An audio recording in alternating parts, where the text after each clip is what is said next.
pemerintah supaya terutama dana desa itu dipakai untuk penanganan COVID, mendukung PPKM skala mikro yang sekarang 15 provinsi, yang tadinya hanya provinsi di Jawa dan Bali, ini bisa masuk semua. Nah, tapi kami juga ikut mendorong supaya akuntabilitas terjaga di desa.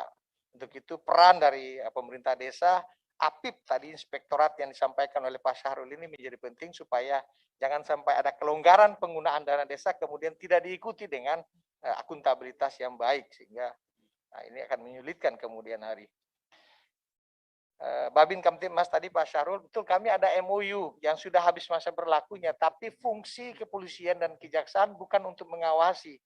Jadi fungsi sesuai dengan edaran dari Kementerian Dalam Negeri, dana desa masuk dalam APBD 1 dari 7 sumber pendapatan desa, APBD, maka ini rezim keuangan desa. Kalau rezim keuangan desa, maka ini menjadi kewenangan di Inspektorat Kabupaten dan Kota. Sehingga pengawasan utamanya ada di sana.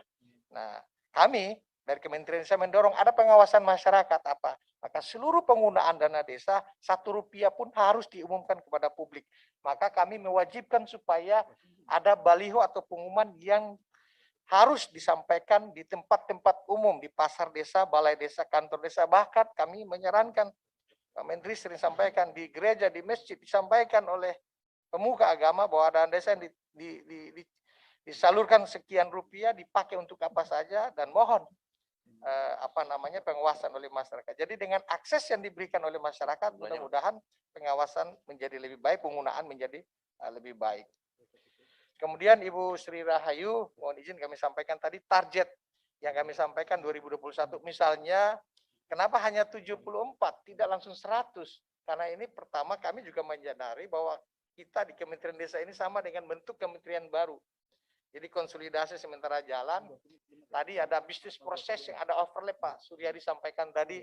Betul. Jadi ini juga menjadi catatan di kami, dengan sarana dan prasarana yang terbatas, jumlah pegawai yang banyak dan sarana kita masih terbatas, kita tidak mau langsung, kalau umpamanya langsung 100 kemudian tidak tercapai, berarti ini mempengaruhi performance kementerian, akan menjadi turun. Nah, kebetulan misalnya di indikator kinerja utama pada reformasi birokrasi 2019, nilai kami dari Kementerian PAN-RB itu 71.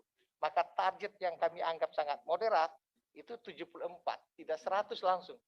Nah, berharapnya kami adalah 2021 74 bisa naik 10 lagi, 84. Interupsi pimpinan. Gitu. Ya. Ya.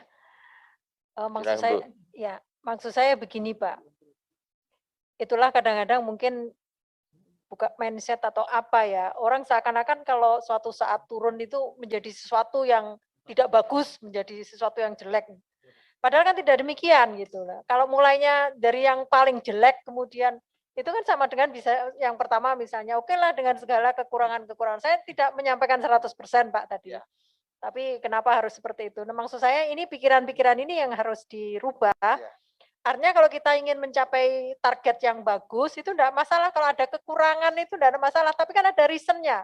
Yang penting reasonable apa yang disampaikan memang betul-betul untuk menggapai tidak bisa karena bla bla bla dan seterusnya. Maksud saya jangan sampai pikiran kita itu selalu kita mulai dari yang terendah, setelah itu naik-naik dianggap sesuatu yang bagus.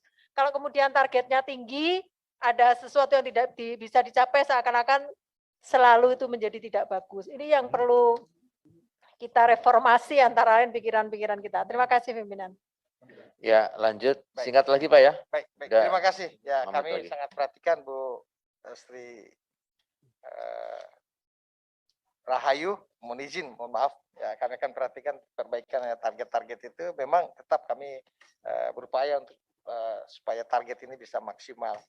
Masukan yang luar biasa akan kami perhatikan.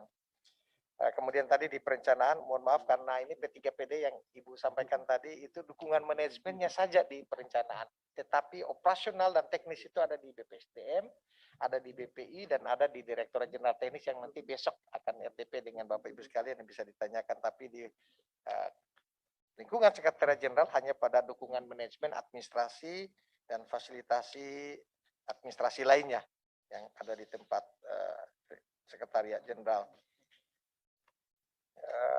kemudian Pak Iman Lubis, mohon izin sudah tidak ada, ternyata memang di data kami, semana sampaikan Pak Menteri saat raker tuh Pak pimpinan, ada perbaikan. Jadi ada progres yang cukup signifikan, misalnya desa yang sangat tertinggal, target di RPJMN kita yang lama, itu misalnya naik 2.000 desa, sangat tertinggal menjadi berkembang, dan 5.000 desa yang sangat tertinggal menjadi